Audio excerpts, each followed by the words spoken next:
तस्मै श्रीगुरुवे नमः। श्रीचैतन्या मनोभीष्टं श्रावितं येन भूतले स्वयं रूप कदा मायं ददाति स्वपदान्तिकम्।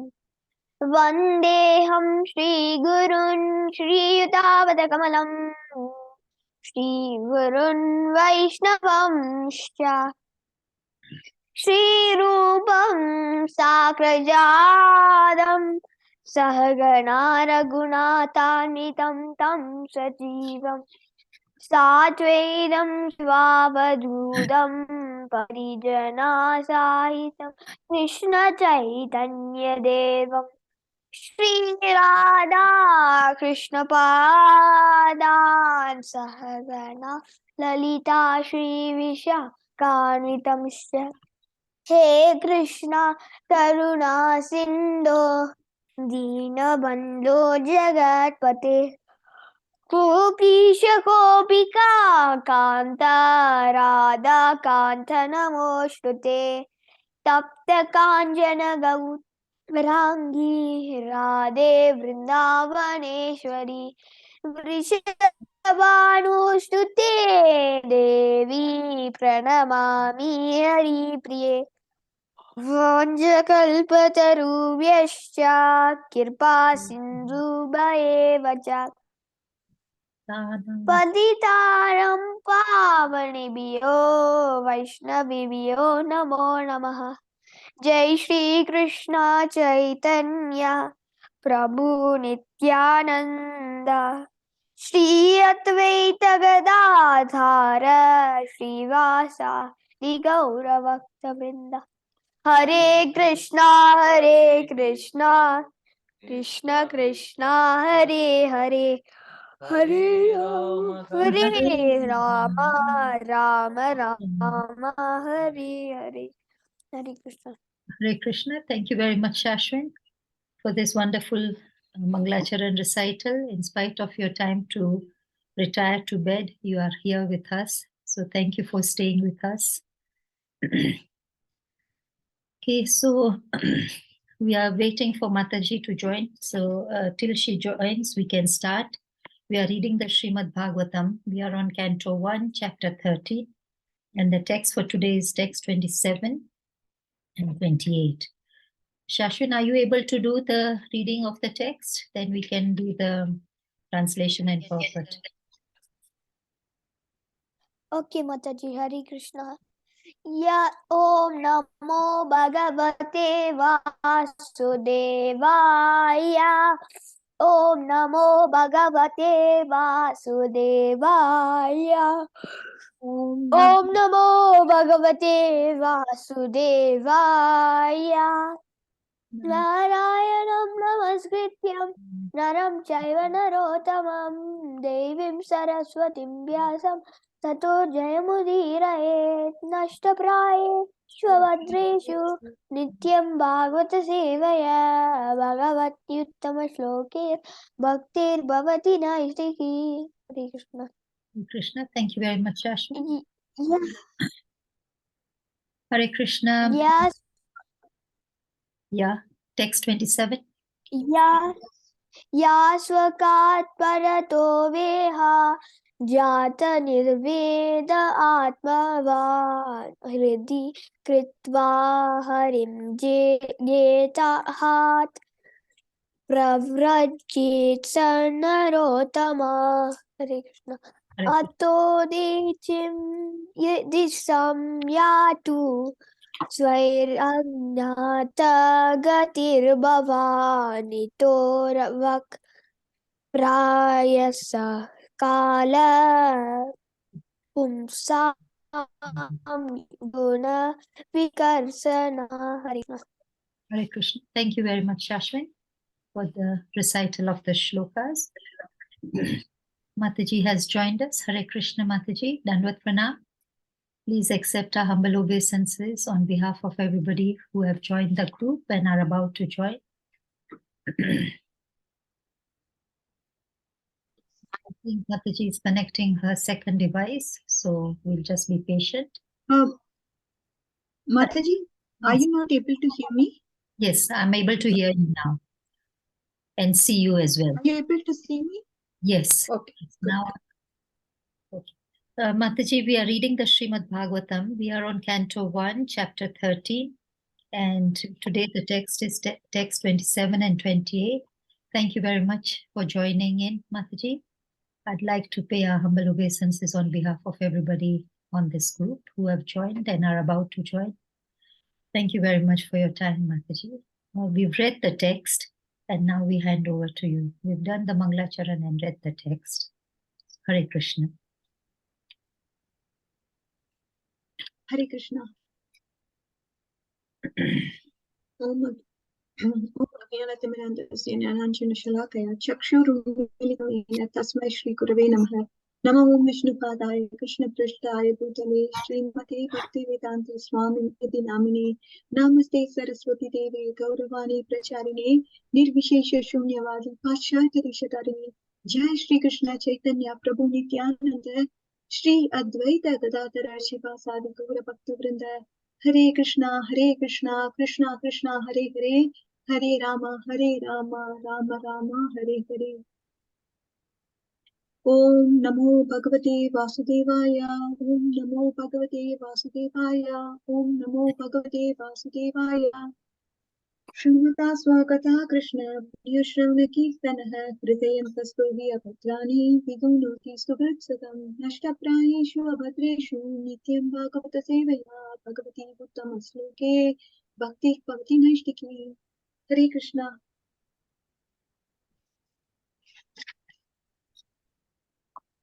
Alright, so let's get started with our 13th chapter.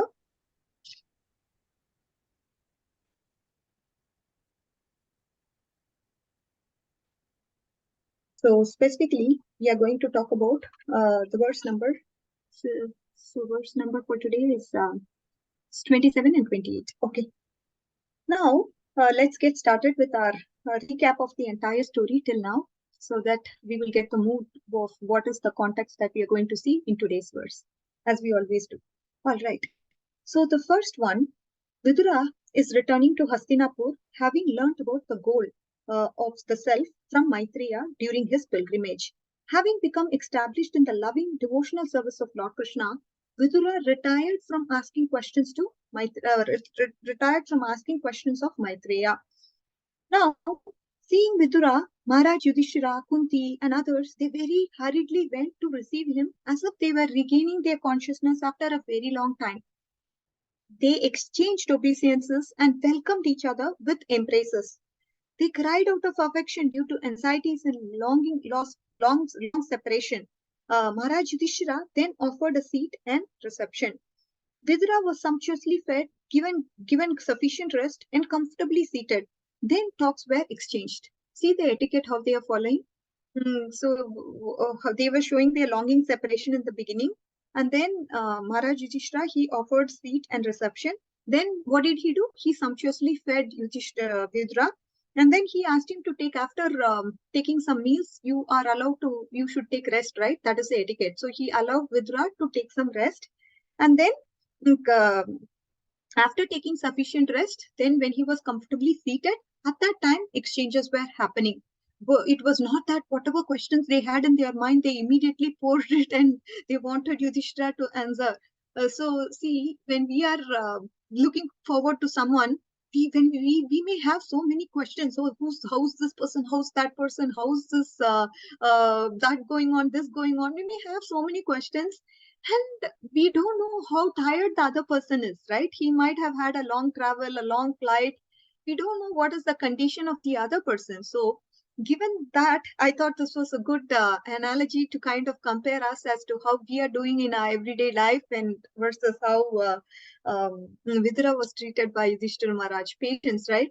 Sattva is patience. Rajas is hurried, always hurried, and always in anxiety is Rajas. And Tamas is, of course, you're lazy.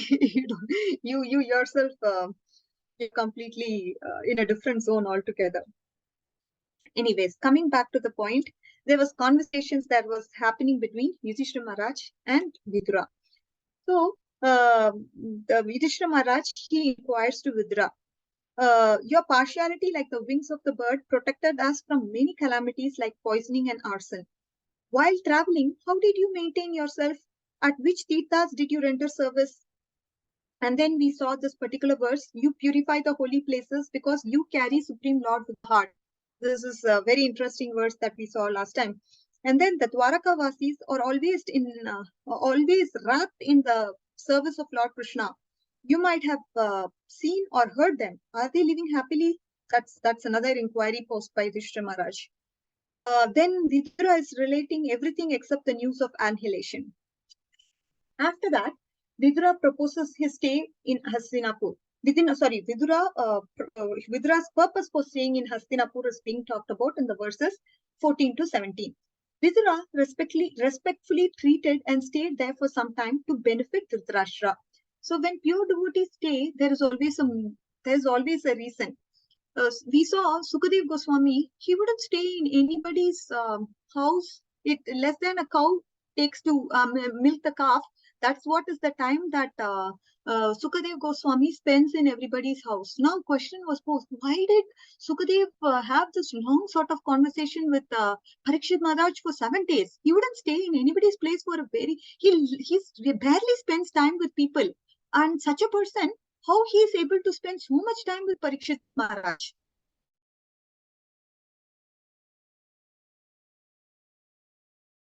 Something very valuable. We can get anything back, but when it comes to time, we cannot get it back. The time spent or not spent in something is gone. That's all. We don't have any control over it. That is why, as you advance in the process of devotional service, time means what? Not doing material work. Always engaged in the service of Krishna. Always having the smaran of Krishna. Kirtan, Smaran, doing all the 9 types of devotional service, or the 64 limbs that is being talked about in Bhakti Rasamrita Sudhu. This is what is wasting of time means.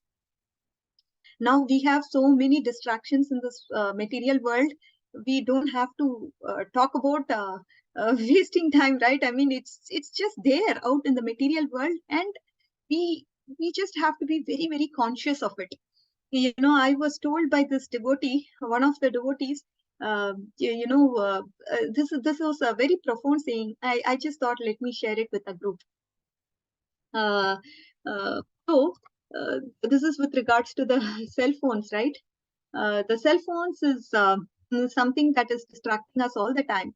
And this devotee was mentioning that Kali's deity is the phone. Phone, it has a purpose. And what is the purpose of this phone? It is to delude and distract people's mind from Krishna. Again, I thought it was very good because this is Kali's deity, right? When we are making use of the phone, we should understand whom we are worshipping. Is it really the deity of Kali that we are worshipping every day? And that is what is distracting us from Krishna. I thought this made a very big impact into my heart, because using that word deity, how much we are carried away by the phone and the messages in the phone, and so many apps are also there.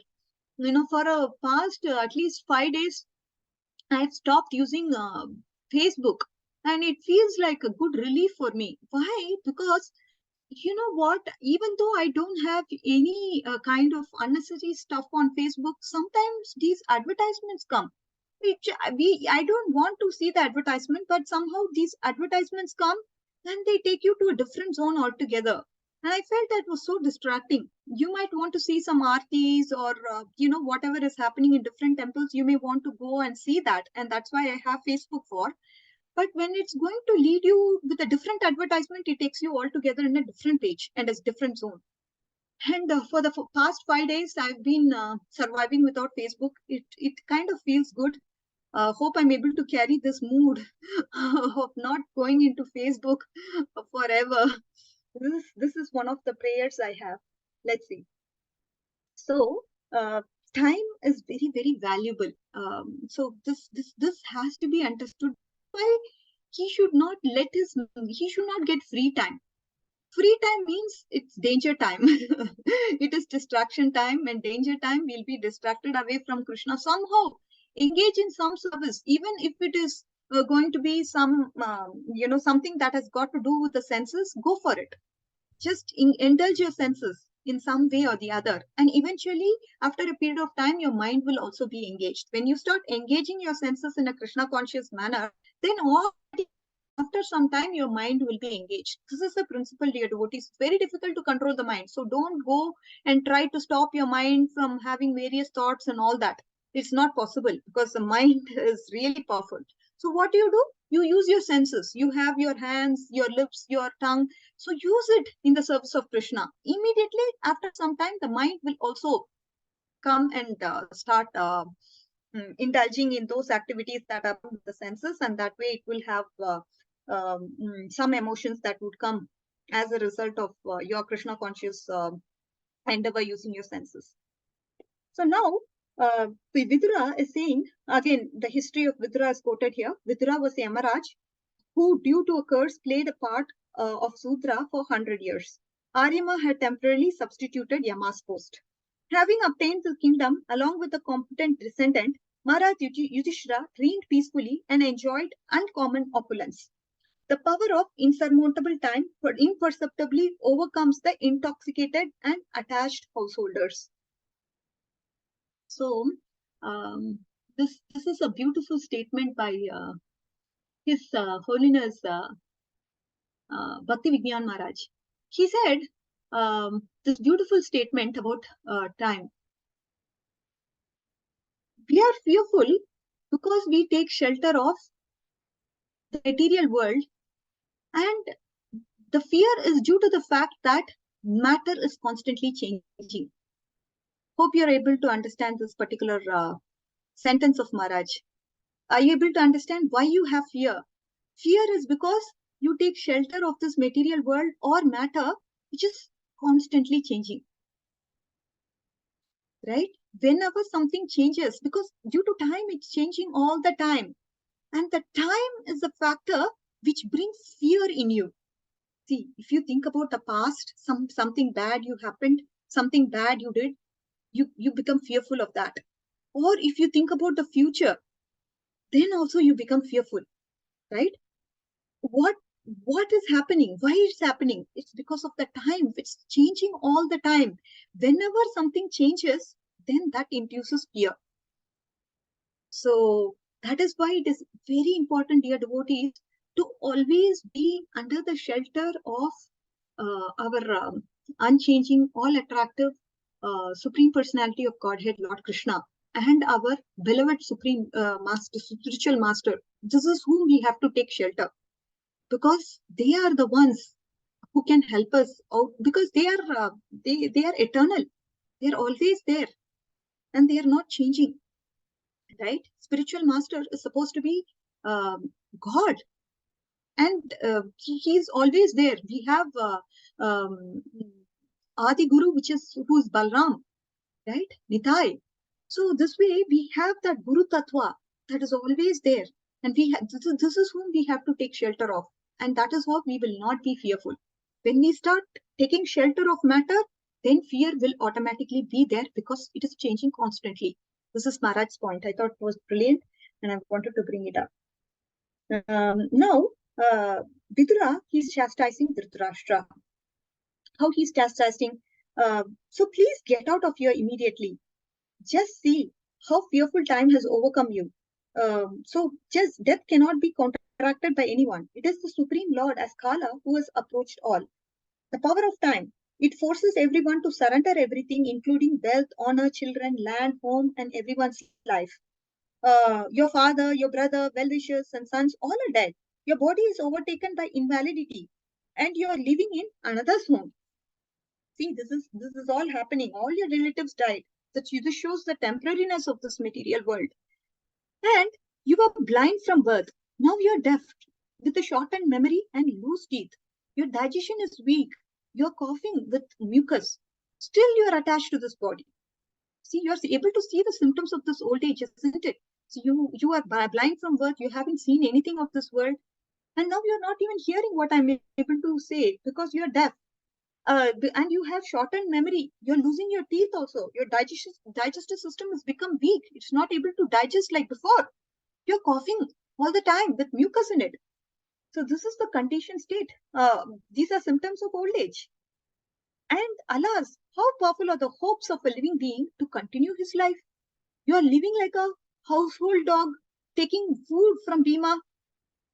There's no need to live on the charity of those whom you tried to kill by fire and poison, whose wife you insulted and whose wealth you stole. Despite your unwillingness to die, but due to remaining alive at the cost of honor, death is approaching you. So now, so you are a miser because despite your unwillingness to die, but to remain alive at the cost of honor, death is approaching you.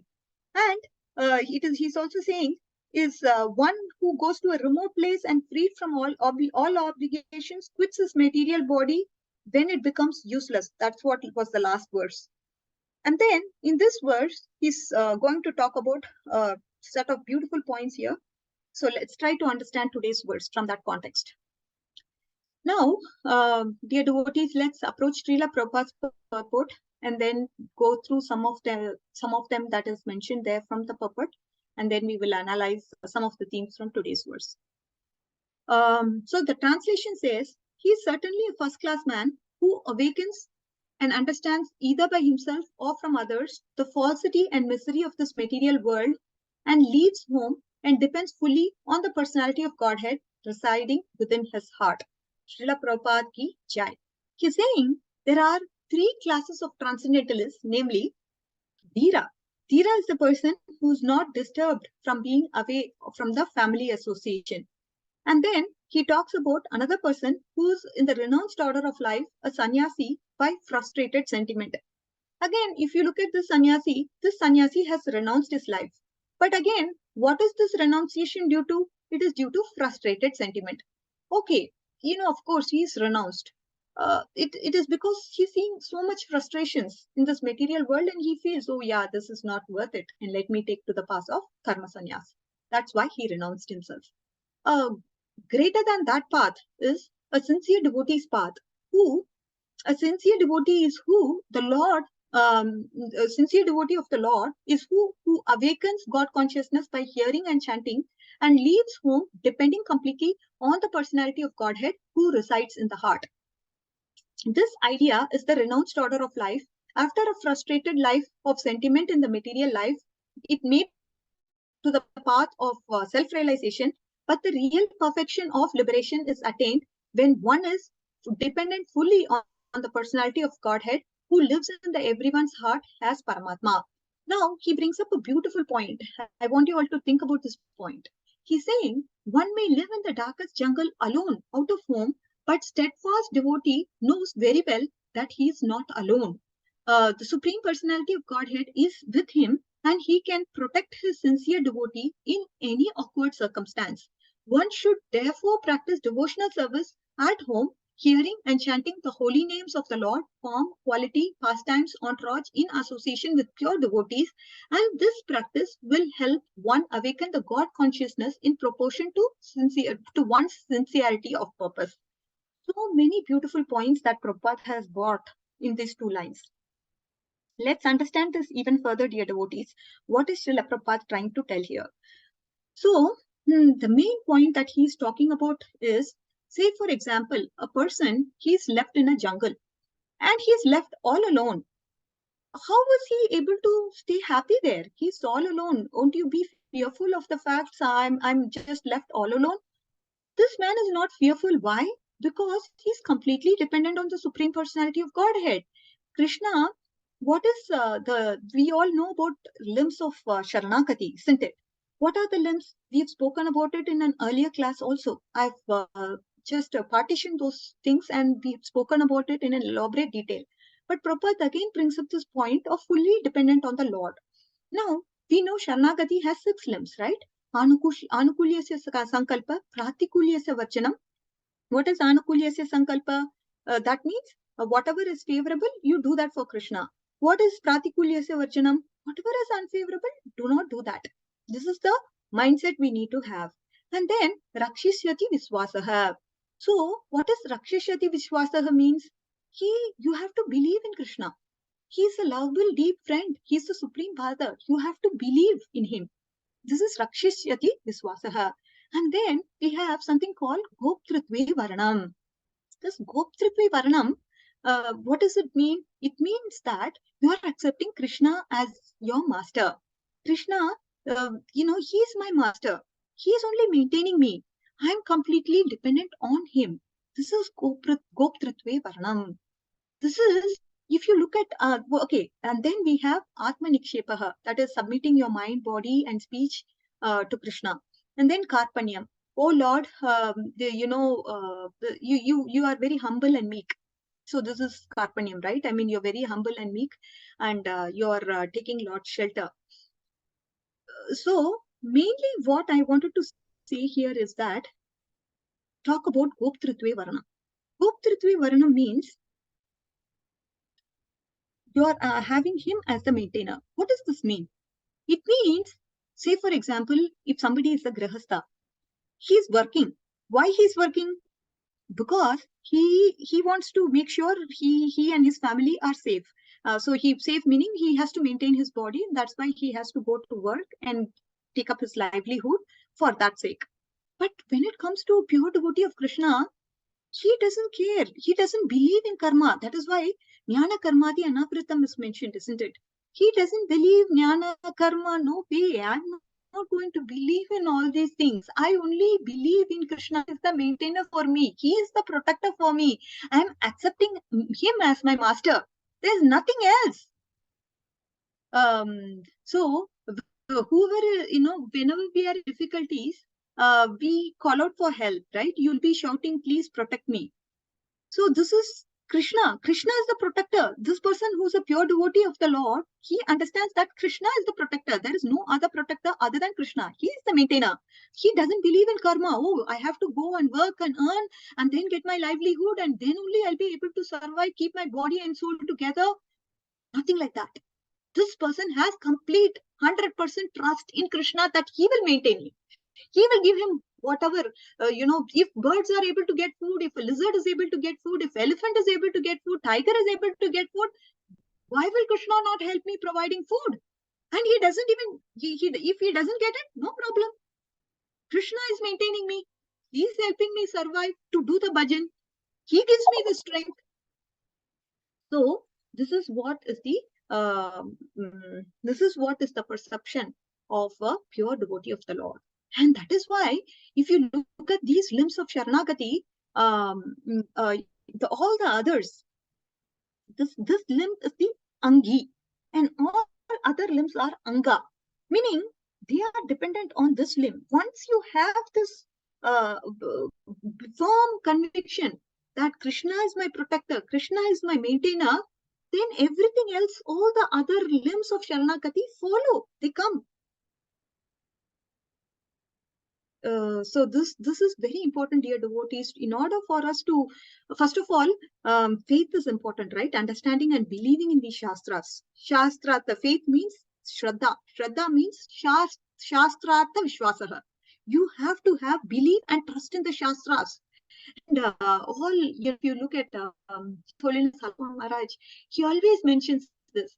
Bhakti Vinod Thakura, he has said that this Shastras, according to Bhakti Vinod Thakur, it is Bhakti Janani. Means it is the mother. Shastras are the mothers. Mother. A mother, how protective the mother is of the child, right? She wants to always be very protective of the child, do good things, provide good guidance for the child. Like that, the Shastras are the ones who will help you identify who Bhagavan is, who the Supreme Father is. So mother has to tell who the Father is, isn't it?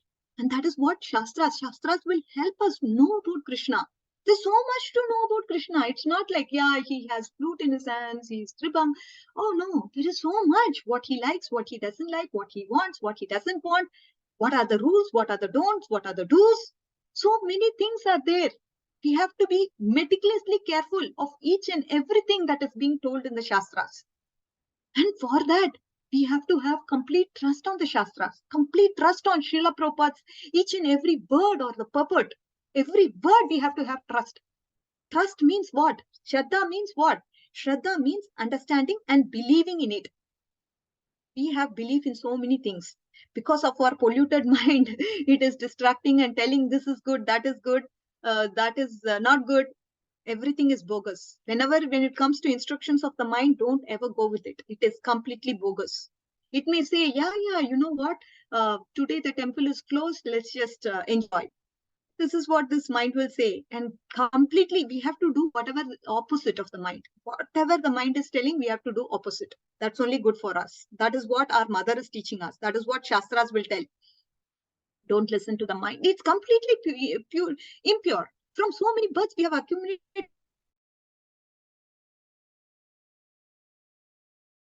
this human form of life, which is so precious. And this is so rare, dear devotees. Everybody will say, yes, this is rare. But when we understand and feel it in our heart, yes, this is rare. I have been given this unique opportunity to be in Chaitanya Mahaprabhu's movement, to understand what is love of Godhead. It has to go into the heart. Yeah, every preacher will say, yes, this human form of life is rare. But how far it's getting into our heart matters. Only when it gets into our heart, it will have some sort of effect. And accordingly, we will act and use our time in a right way. So that what I'm trying to say is faith. Again, it boils down to faith. To the extent of faith, to that extent we would surrender.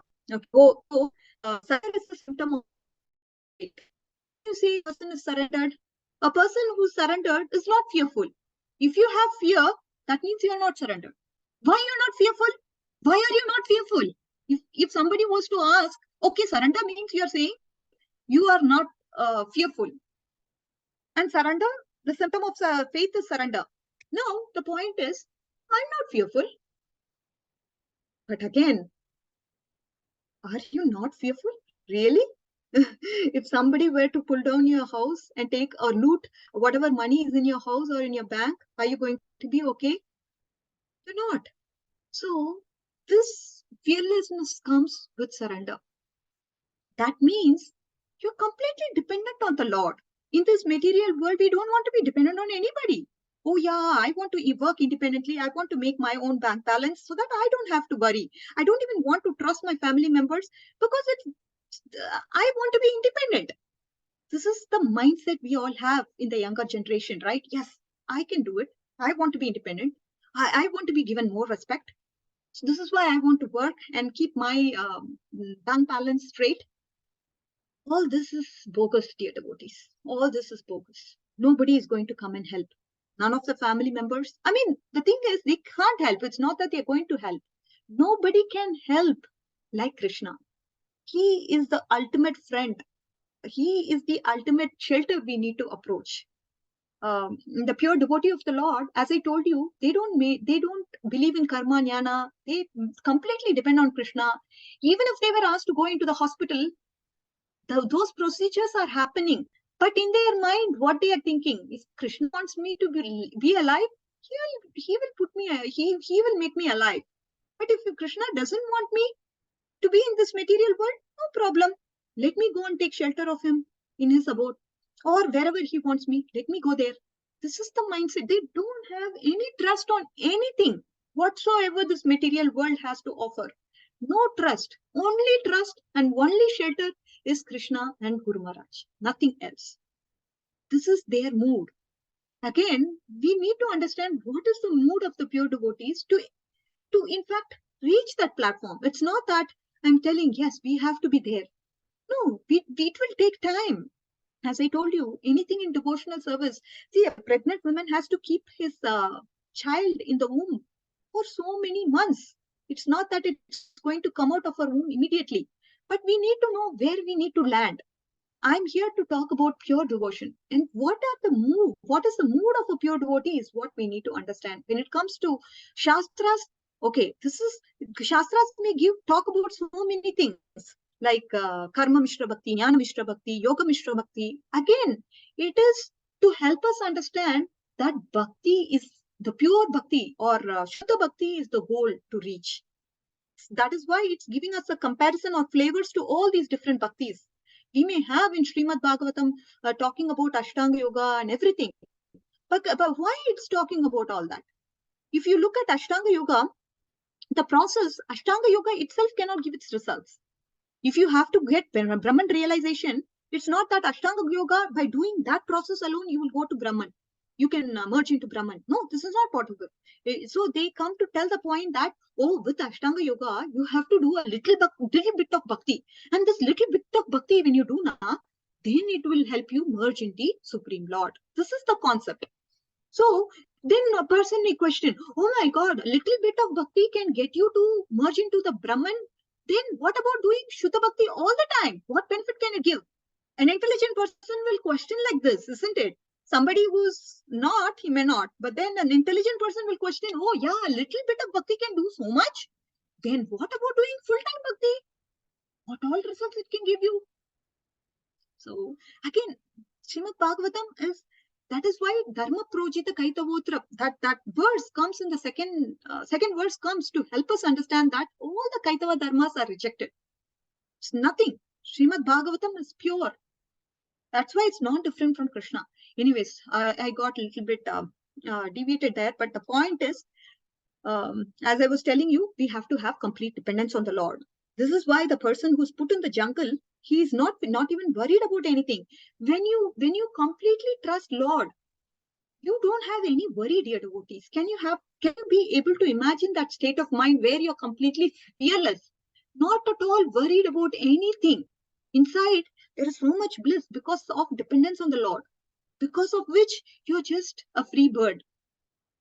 This is the point that Srila Prabhupada is talking about here, that this person who is completely dependent on the Lord is fearless. When he's put into jungle, he feels he's not at all alone. Supreme Personality of Godhead is within him. And this is the realization he has. And then Srila Prabhupada also talks about in the association of pure devotees, this practice will awaken the God consciousness in proportion to one's sincerity of purpose. See, one point that he's saying is you have to be hearing or chanting or doing all the things in the association, either by listening to pure devotees, you practice your sadhana, and you must be sincere in your purpose also. This is very important. A person who's sincere, he will be able to have many revelations in his heart because he has so many desires, spiritual desires. In order to purify the desires, Krishna will provide him opportunities. If you're not sincere in your purpose, then where is the question of revelations happening, right? We have to be sincere. And of course, we should not have offensive mentality, dear devotees. Very important. The only obstacle in our path is because we are having so many offenses, and this mentality has to be curbed. Okay, that much we need to take care of. And then the rest, everything will follow. Now, one who desires material benefit by such devotional activities can never be dependent on the Supreme Personality of Godhead, although he sits in everyone's heart. So when it comes to Saguna Bhakti, when it comes to Bhakti Sandarbha, one of the Sandarbhas of the Shadko Swamis, it talks about Saguna Bhakti. When it comes to Saguna Bhakti, so the Saguna Bhakti is of three types. Saguna means the Bhakti is tainted by the modes. See, Bhakti as such is pure, okay? But Bhakti could be tainted because of the practitioner. Now, based on that, we have three kinds of Saguna Bhakti. When you ask Bhakti and Tamasi Bhakti, if you look at the classification, classification is very interesting. So what about this person who has Satviki Bhakti, right? What is the goal of this person? This person performs Bhakti, of course. Then when it comes to the goal, he wants moksha. Moksha is the goal for this Satviki person. Satviki Saguna Bhakti, the moksha is the goal for this person. When it comes to what about Rajasi? Rajasi, what is the goal for this person? The Rajasiki person, he he worships the deities in the temple, but he has a separatist mentality. Whenever your motive doesn't align with the Lord, then you become a separatist. What is the motive of this person? This motive of the person is that he wants material enjoyment, he wants fame, he wants glory, he wants opulence, he wants devotion. I mean, he wants these type of things. So that is why he's in the mode of passion. So this is Rajasiki to the bhakti. And then Saguna Bhakti. Then we talked about we will talk about Tamasi now. Tamasi person, what about him? This devotional service, when he is executing the devotional service, this person is is a person who's very envious, he's very proud, he's violent, he's angry. And because of this, he's also a separatist, because he's not having the same mood as that of the Lord or same desires that the Lord wants him to have. So that is why he is considered to be in Tamasi Bhakti. They perform bhakti, but they are performing with a different intention. Somebody wants to be taking revenge against another, and for that they are praying to the Lord and to executing the process of devotional service. That is Tamasi. And Rajasi is you are worshipping the Lord, but then you want some sort of a material motive. With this in mind, you are worshipping the Lord. And Satviki is when you are doing worship to the Lord and you want to offer the results to the Lord, free yourself from all the results of the fruitive activities. This is all good, but the goal is you want to go to Brahman. So when it comes to material motives, obviously it is tinged with the modes. That is why Lord is not happy with it. So what we need to go for is Nirguna Bhakti. Nirgun Bhakti, Shuddha Bhakti is what we as devotees should look forward to. When it comes to others, if you're, of course, we are all tainted by the modes. But as long as we are conscious, okay, when somebody is praising me, what should be my mood? What is Shastrata Vishwasa? What is the Shastra telling? The Shastras are telling, okay, I have to offer whatever praises that I am getting, it should go to my Guru Maharaj, because only because of his mercy I am able to speak Krishna Katha, not because of anything else. So whenever we are getting some sort of a praise, okay, I understand Shastras are saying this, I offer it to my Guru Maharaj. Why I am offering? Because we are not the doers. It's only because of their mercy I am able to do. Guru Maharaj enters into my heart and he speaks Krishna Katha through me. And that is the only qualification I have. I am just used as an instrument. When we are able to think in this mood, no problem. Because again, what happens through these praises? You're just accumulating false ego. And it's not already you're so much false ego in you. It's a very already you're tainted so much with the false ego, because of which you identify with the body and mind. And now somebody is praising you, you want to go for that adoration and think you are the doer. That's going to give you more entanglement and more frustration at the end of the day. Because see, when you're not the doer, you're feeling so happy in your heart. There's so much satisfaction because no pressure. Whatever I do, it's due to Maharaj's mercy. That's all. And when we have this mentality, no pressure, no tension, what is other person thinking? What is this person thinking?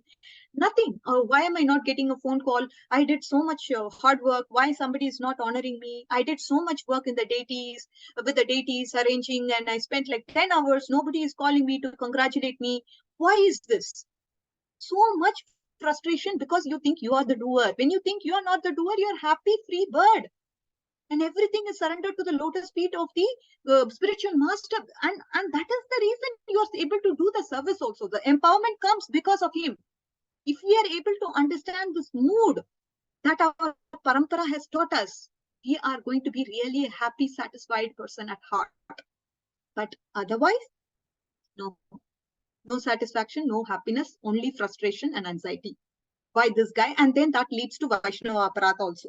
This person did not call me. I did not get a congratulatory email. I did not get quoted on some of the references when I helped in the paper for a long hours. I did this thesis research work for that particular temple. Nobody did acknowledge me for that effort. What is this? Why is this happening? Then you start having, the defensive mood. You start becoming a quarrelsome person with the other ISKCON member also. Why all this, right? We need to understand what our Acharyas are telling us. What is Srila Prabhupada telling us?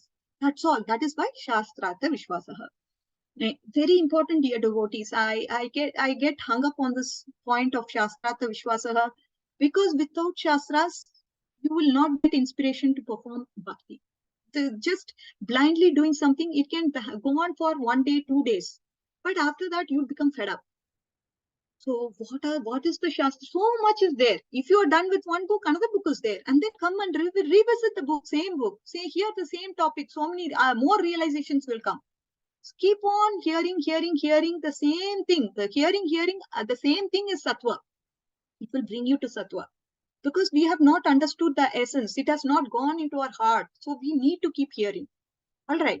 So now, these materialistic devotees, that's what we talked, right? They talked about the Saguna people, the Saguna Bhakti people. They are having materialistic desires. And they are blessed with, what Prabhupada is saying is, they are blessed by Lord with the material benefits. But they cannot reach the stage of a first-class human being. Like he spoke about Dhira, and then he spoke about the sannyasi, and then he spoke about a person who's God conscious and who always hears and chants. No, he cannot be compared to that kind of a person. There are many examples of such sincere devotees in the history of the world, especially in India. They are guided. They are our guides on the path of self-realization. And Mahatma Vidura is one such great devotee of the Lord. And we should try to follow in his footsteps for self-realization. So it's some, the thing is, at the end of the day, we have to follow our pure devotees. Pure devotees of the Lord, how they live their life, what are their moods, so if this is the circumstance, how will the pure devotee react to the circumstance? What is the mood for them? I'm not there yet, but what should I do to get there? What should I avoid? How I should be conscious of my offenses? How I should deal with Vaishnavas? What I should do? Right? I mean, these are the things that we need to always keep a watch for. When you look at the sincere devotee, I just wanted to bring up this point that so there's this point, right, about Lord.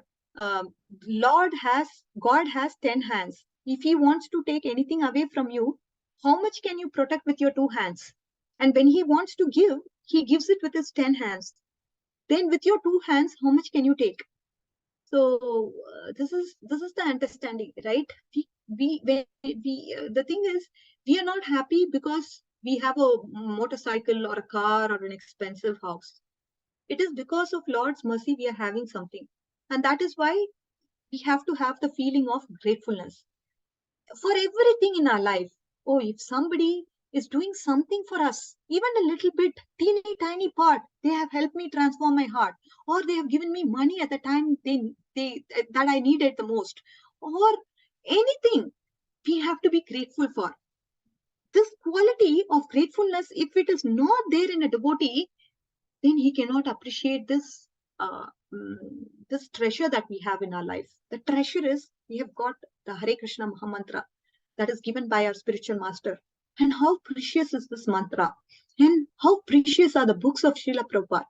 If we don't understand these small things that we need to be grateful for, and how are we going to be grateful for the biggest treasure that we have received in our life? That is going to change your entire perspective to thinking. And we were supposed to go to hell.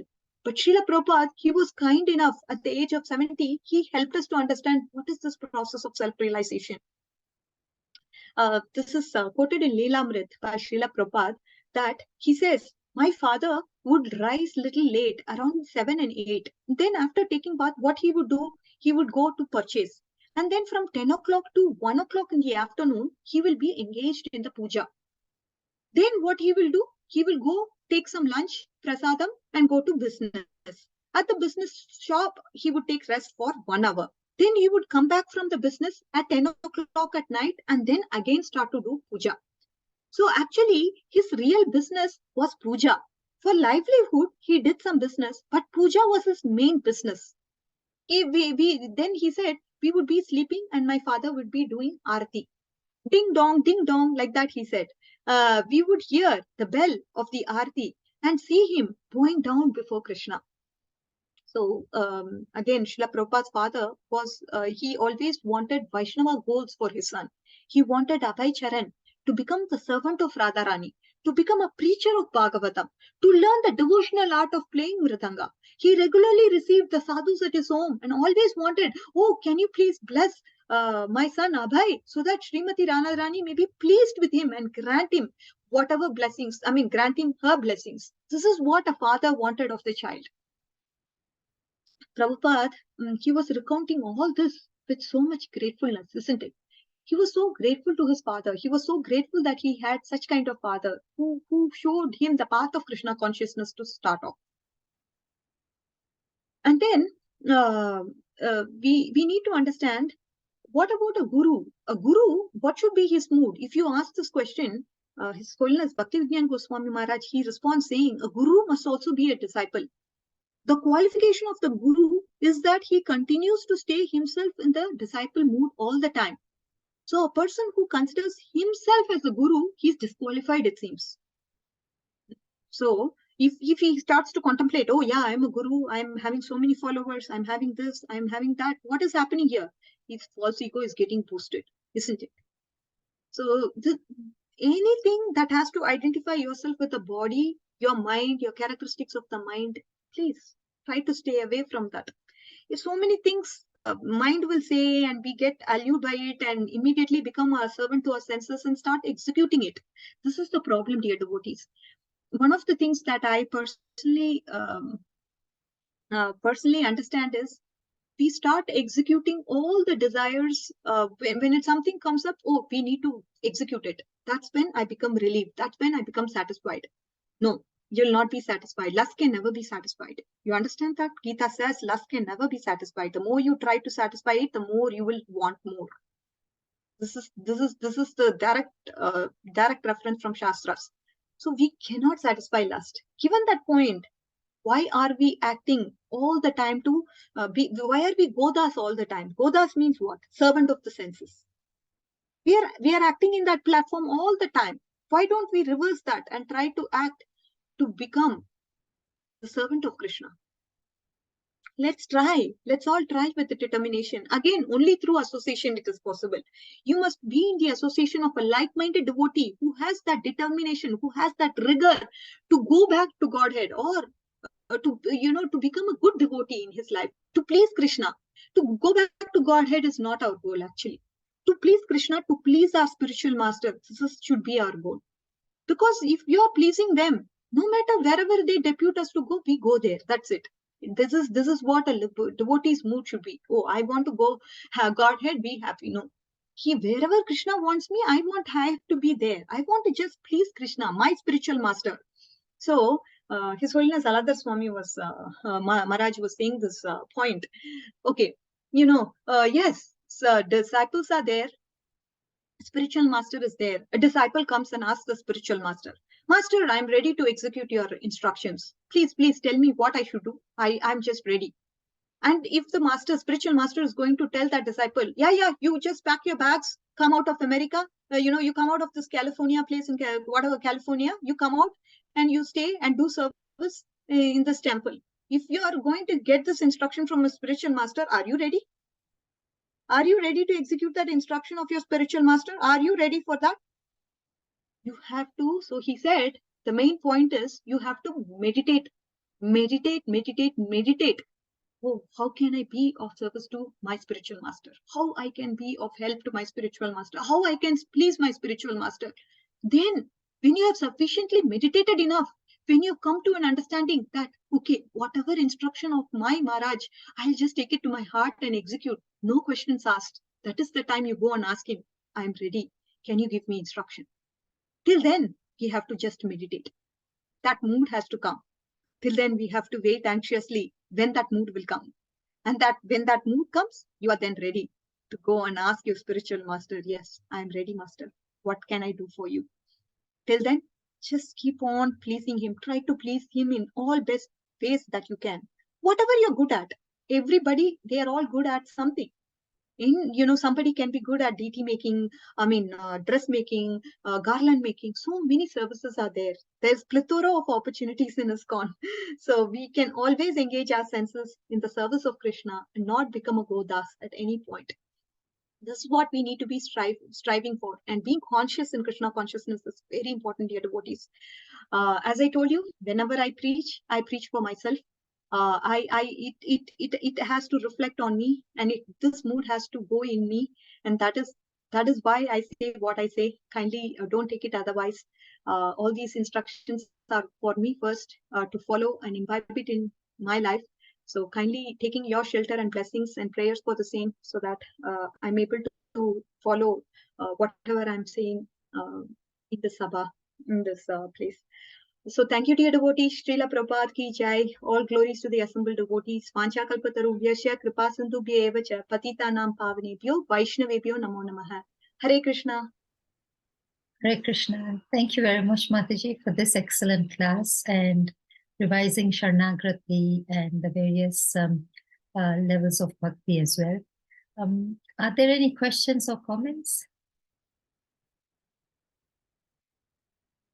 There were so many things today and so many instructions, and I know we don't have the time, but we still have 4 minutes if anybody has any questions or comments.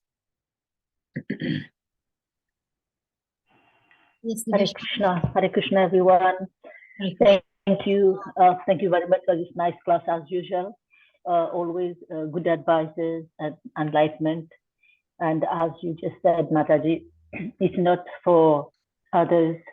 When we preach for ourselves, we purify ourselves, and we think that, okay, I'm telling that to others. Am I imbibing it in my life? So then we start working on it. So first of all, it's for ourselves, to purify ourselves. Thank you very much. So nice class, so nicely explained, as usual. Much appreciated. Hare Krishna. Thank you for your presence and your inspiration, Mataji. Makes a big difference. Thank you. Hare Krishna. Krishna. Divesh Prabhuji, do you have a question? Hare Krishna. You have Hare one. Krishna. I have a question. Carry on, Prabhu. My question is, does everything in this life happen because it's Krishna's will, or do we have some independence in making that decision? Hare Krishna. Krishna, so when it comes to what we should do, how we should act, given in a situation, it is ours completely. Meaning, Krishna has given us Shastras, Krishna has given us Guru, Krishna has given us the devotee association, and he's also given us our impure mind. He's also given us this impure intelligence. Now, are you going to listen to your impure mind and impure intelligence and make a decision out of that? Or are you going to go to the Shastras? Are you going to go to your Guru Maharaj? Are you going to take association of devotees' help when you want to respond in an appropriate way? What do you want to do? Do you want to just act whimsically, or do you want to take guidance of the Shastras that is given to us? What is it? It's up to you, completely dependent on you. He will only provide us the guidance. Okay, this is all there for you, but again, he would leave it up to you. He's not going to force anyone. Love means no force. Love is supposed to be mutual. It has to come from you. I cannot make you love forcing you. I can force you to this process of love, right? Krishna gives us this independence. That's why you just take your time. If you want to go with your senses, go for it. If you want to go with your impure mind, go for it. He's not going to stop you, but he's going to give you that time. With the time, you are going to then realize, oh, what I have done, it's a blunder. And then start repenting for it at some point, because you have gone with the decision of your mind or intelligence impure. Both of them are impure at this point. So you have gone with that decision. And when you start repenting, that is when purification happens. Because you didn't go with the plan that Krishna had for you, or you didn't go with what the Shastras were saying. When you start repenting, then purification happens. So a stage will come that you will start repenting for what you did, and then you will start coming back to whatever the Shastras are saying. So again, free will is up to us. Krishna doesn't come and he doesn't force us in any way possible. Not at all. Then only we can exhibit love. For that love to be pure, he needs to give us independence. We can be like robots, isn't it? So that is the point. Hope that helps, Prabhuji. Yeah, just to extrapolate on that, but in the Bhagavad Gita, one of our Shastras is written that not even a blade of grass moves without his will. So how is that everything happens as per his will, but yet we have the independence? So that is to prove the fact that he is the sanctioner. Krishna has to sanction everything. Lady of moves without his will means he has to sanction every act that you perform. Say, for example, a terrorist, he wants to, put a bomb in some country. And that is because Krishna grants. Of course, why he grants? He has that sufficient sukriti. He has that thing. And that is why he grants. So everybody, based on their karma, if they are eligible for it, Krishna grants whatever that is, depending upon their sukriti, depending upon their karma, whatever it is, he grants. And he is the final sanctioner. So without his will, we will not be able to, I did it. No, it's after Krishna's approval, you got what you got. That's the point that is to be noted. Hope that helps, Prabhuji. So assuming I want to beat up somebody, for example, without will, that will never happen, right? It will not. It will not. And that's again, as I told you, it's based on your karma. Yes. The Paramatma says, yeah, he has that sufficient sukriti. He can go and beat, and then he can also get the punishment. Anything in this material world, you may be granted, but then you need to understand the point that there is going to be reaction to it, right? Yeah. Yeah. So the laws of material, that it's not going to leave any stone unturned. Yeah, go ahead, Prabhuji. In short, the conclusion is we must unconditionally surrender to Krishna. Then it doesn't matter what we do or what happens, right? Correct. Unconditionally support in a mood that you are completely dependent on him. You want to completely please him. That's the mood we need to surrender. And then no fear after that. This mood of surrender has to come. Yes. Thank you. That's a very good clarification. Hare Krishna. Thank you for everything. Hare Krishna. Thank you, Prabhuji. Hare Krishna. Mataji, I have a quick question. I know we have run out of time, but so now Vidura is asking Dhritarashtra to become Dhira, which means you leave the house right now and let's go to the jungle and get out of this material attachment that you have to the palace and the soft bed and the delicious food. So just becoming Dhira, is that enough for self-realization? I mean, Vidura is probably taking him through stages, or is being Dhira enough? No, being Dhira, the thing is, with regards to Vidura, he's going to follow Ashtanga Yoga, right? For the process of self-realization. So this is what Vidura is going. When it comes to Vidura, it is not he's performing pure devotional service. He's not going to perform the 9 angas of devotional service. So the highest is Bhakti, Mataji. Because as I told you, this Ashtanga Yoga is there. Without Bhakti, it can give results. Jnana Yoga is there. Without Bhakti, it cannot give its results. None of the process, they work independent. Without Bhakti, none of the process can give its results. So when little bit of Bhakti is added, if it is able to give that result, then what to think about Bhakti doing full-time Bhakti? Imagine how much benefits it can give. So Dhira, these are stages. As I told you, when it comes to Nishkam Karma Yoga, Jnana, after Nishkam Karma Yoga, you become detached from your material attachments, you become detached. And when you become detached, Antakarana Shuddhi happens, then you go to the stage of Jnana Yoga. Jnana Yoga, you start performing, understand the Upanishads, Jnana Angas, then include the component of Bhakti, and then come to a point of come to this point in the Jnana Yoga, you have the stage, right? Jivan Mukta. Come to the stage of Jivan Mukta. Even in that Jivan Mukta, there is a chance of fall down if you don't practice Bhakti. This is the point, that Srila Prabhupada wants us to understand. Without Bhakti, even after coming to Jivan Mukta, you've come to such an elevated platform of Jnana Yoga, understanding you are not the body, you are the soul and all that. And even after that, there is a chance to fall down. If you don't practice Bhakti, then you can't merge into the Brahman. So all this is the steps, but when a devotee, he doesn't have to go through these steps. As soon as he comes in contact with the pure devotee of the Lord, he can get into this process of pure devotional service. There's no need for him to go through these stages. If a person wants to go, yes, this is the stage. Nishkam Karma Yoga, Jnana Yoga, Ashtanga Yoga. Here are the stages for you. And he's also made it very clear, this process is very difficult. Kleshodikarat Tesham. In Bhagavad Gita, we saw, oh yeah, this is very, very cumbersome. It's not easy to do Ashtanga Yoga and all that in the stage of Kali. So that's why he has given the simple process for us. The simple process itself can give so much. That this only can give us the ultimate result. Hope that helps, Mataji. But that's just, yeah. Hare Krishna. I think we've exhausted our time and there are no more questions. Can I request there's something on the chat? I can't open my chat, but can I Hare Krishna, Hare Krishna, Mataji. Yes. Yes, Rishraj, because he was not a pious person. He was always very envious. So he could not go directly. He could not change overnight. So that's why Vidura taught him the Astanga Yoga. So in the Astanga Yoga also there must be bhakti, a little bhakti, because it's not easy to sit straight, sit on certain level, to do some control the mind and all.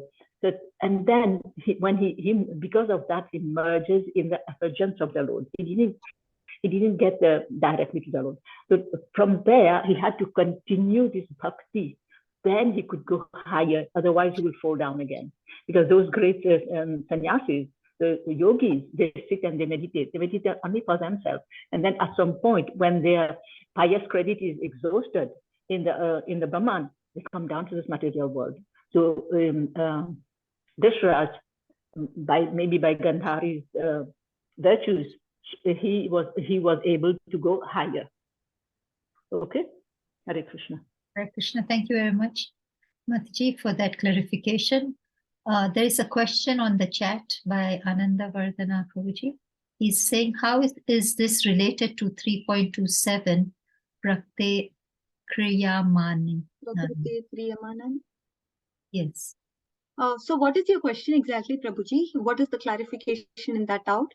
Again, that verse is specifically talking about the point that the spirit soul, what happens to the spirit soul is that they are bewildered by the influence of false ego. Because of the false ego, they think in themselves to be the doer. In actuality, the doers, they are not the doers. It is in fact the material nature when it comes to the execution of things in this material world, is the material nature which is executing. All you have as a soul is that you desire, and the desire comes to light when material nature starts to execute in terms of reality whatever you want in terms of desires by performing the actions, and the final sanctioner is the Lord. So who are you to think you are the doer, when in fact it's done by the modes, and when in fact it's done by the final sanctioning is done by the Lord. You're not the only doer. That is the point with Prakriti Kriyamanani. Hope that helps, Prabhuji. I didn't know what the question was, but no. That was the exact question. That was the exact how the relation between what we were talking about to 3.27 Prakriti Kriyamanani Guni Karmani Sarvasara. That's right. Yes, that's exactly true, Prabhuji. We are not the doer. It's the material nature and the Lord who's the final sanctioner who are the doers, and we are just desirers, and just we desire. The soul desires. That's all we do. Good point. Hari. Hare Krishna, thank you very much for that question and clarification, Mataji. Can I request Arya Govind Prabhu? Is it possible for you to end the session today? Hare Krishna. Yes, Mataji. Hare Krishna. Dandat Pranam, Mataji. Thank you so much for this wonderful class. This is a very deep and